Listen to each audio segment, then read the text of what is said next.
2 4.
أن أعلن رسميا عن افتتاح التصفيات المحلية هذه، وأن أتوجه إلى أبنائي وبناتي المتدربين في المؤسسات لأسدي لهم هذا النصح. ضدكم شوية انضباط، التحدي بروح المثابرة، التحدي بروح المثابرة والمنافسة،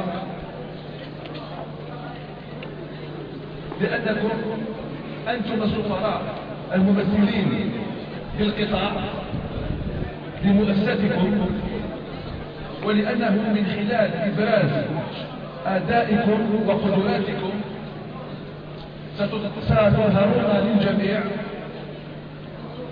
ستثبتون للجميع أن البحث عن الكفاءة المهنية في التكوين هو السبيل الأنجع والأفضل للاندماج والإدماج في الشغل. أشكر لكم حسن الإصغاء.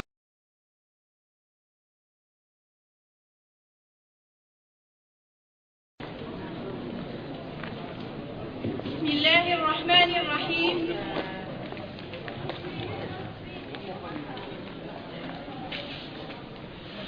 بسم الله الرحمن الرحيم.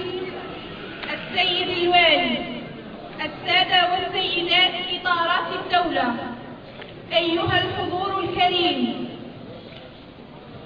سيداتي سادتي، السلام عليكم ورحمة الله تعالى وبركاته. إنها لفرصة سعيدة تجمعنا في هذا الحفل المبارك، في هذا الحفل البهيج الذي يكرس افتتاح التصفيات المحلية لولايتنا في إطار تنظيم الأولمبياد الخامس للمهن. هدفنا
أول حاجة حابين نشكرك سي الشيخ على حسن استقبالنا،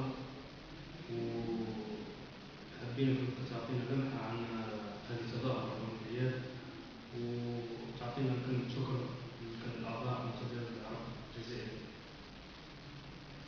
بسم الله الرحمن الرحيم. أولا أشكركم على تلبية الدعوة وعلى هذا الحضور، وأنتم يعني راكم مشكورين.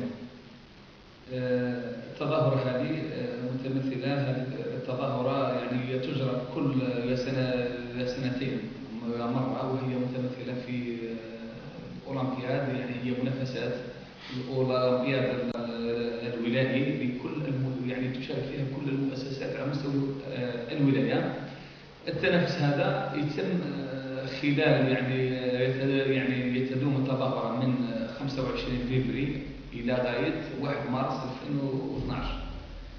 التظاهرة هذه سيتم من خلالها يعني هناك تصفيات على مستوى المنافسين، وسيتم يعني اختيار أحسن الممثلين وأحسن المهارات في الحرف المهنية واليدوية، وهذا للتحضير للأولمبياد الجهوي والوطني. يعني فيه هناك تظاهرة جهوية تتم على مستوى مقاطعة ولاية سطيف، ومن بعد في التظاهرة الجهوية كذلك يختاروا من هم المنافسين الأحسن المهارات، ويتم على مستوى الوطني.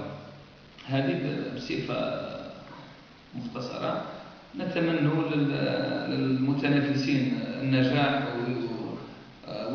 والتوفيق، ونتمنى كذلك أنه يكون هناك يعني حسن أداء، ويكون انضباط، ويكون يعني عمل دائم إن شاء الله وعمل مليح.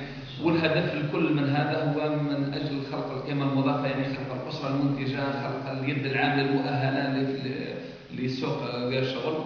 هذا يعني باختصار. وأخيرا أشكركم مرة أخرى وبارك الله فيكم من وزيرة الوادي إلى ولاية مسكران.